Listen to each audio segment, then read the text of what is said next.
কেমনে? এটাকে মুসলমান সার্টিফিকেট কে দিল?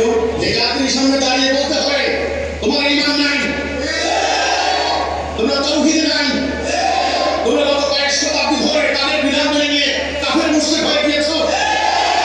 এখন তোমাদের আলেম, তোমাদের আলেমের কোনো মূল্য নাই।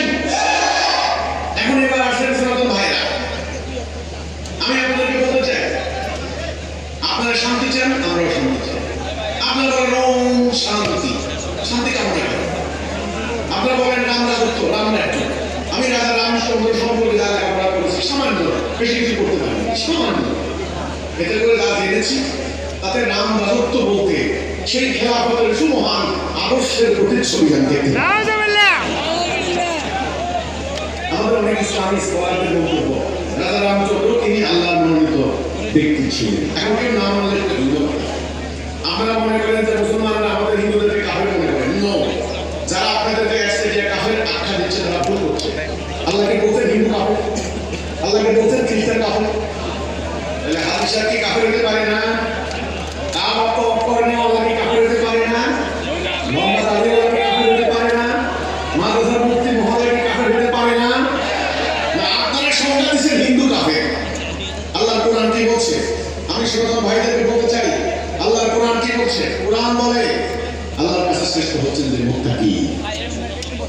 মুত্তাকি কি একজন হিন্দু হতে পারে না? পারে কি না? আরে ভাই, একজন হিন্দুকে মুত্তাকি হতে পারে না? আপনাদের তো মনে হয় সন্দেহ দেখা পারে কি না? পারে, পারে। আমরা হিন্দুদেরকে কাফের বলি না, আমরা কাফের বলি যারা আল্লাহ হুকুম মানে না তারা। আপনি কষ্ট খান, আমি গরু খাই, আপনি গরু খাচ্ছেন খাচ্ছেন না, আল্লাহর কসম এটা নিয়ে আপনার মধ্যে আমার কোনো দ্বন্দ্ব নাই। আপনি শ্রীকৃষ্ণ আসেন, আমি মোহাম্মদ আব্দুল্লাহ আসি, আসার পরে আমরা ভাই হয়ে যাই। নামে কিছু দায় আসে না, লেবাসে কিছু দায় আসে না। আমি দেখতে পাচ্ছি এই একটা ছবি আছে, ছবি হাদিস দ্বারা প্রমাণিত হয় এখানে কোনো রহমতের ফেরেশতা আসে না। আপনি যে রহমতের ফেরেশতা বললেন, এখন আমি আপনাকে বলবো ফেরেশতা সম্পর্কে আপনার আইডিয়া কি? ফেরেশতাগুলো কিন্তু কোরআনে নেই, কোরআনে আছে মালায়। তো মালায় কি?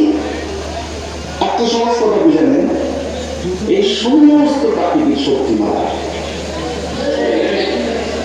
সূর্য একটা মালায়, চন্দ্র একটা মালায়, বিদ্যুৎ একটা মালায়, ঠিক পরম্পরা মালায় তোমার নারী বলে ব্যাধি করে কোরআনগুলো আছে, এটা একটা জিনিস না। এটা উল্টা বলে পাই না, আলাদা। এখন রহমতের ফেরেশতা সম্পর্কে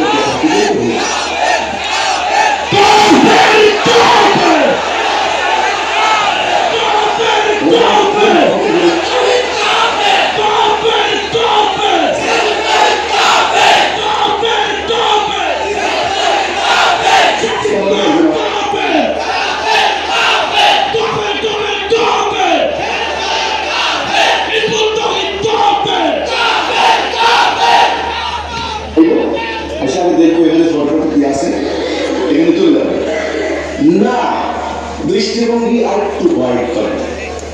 দিনের আলোচনা হলে বুখারী শরীফে এত, মুসলিম শরীফে এত, হাদিসগুলি কালেকশন হয়েছে 300 বছর পরে। কত ইসলাম নাই, রাসূল নিজে বলছেন আমার উম্মার আয়ু 60-70 বছর শেষ। আপনারা খোকাতে বলেন খায়রুল কুরনি কারনি সুন্নাল্লাযীনা ইয়ালুনাহুম সুন্নাল্লাযীনা ইয়ালুনাহুম, আমার যুগ সেরা যুগ, তারপরে যুগ, তারপরে হে শ্রীকৃষ্ণ আলাইহিস সালাম, হে যুধিষ্ঠির আলাইহিস সালাম, হে মহাবীর আলাইহিস সালাম, হে বুদ্ধ আলাইহিস সালাম, হে ইব্রাহিম আলাইহিস সালাম, হে আখির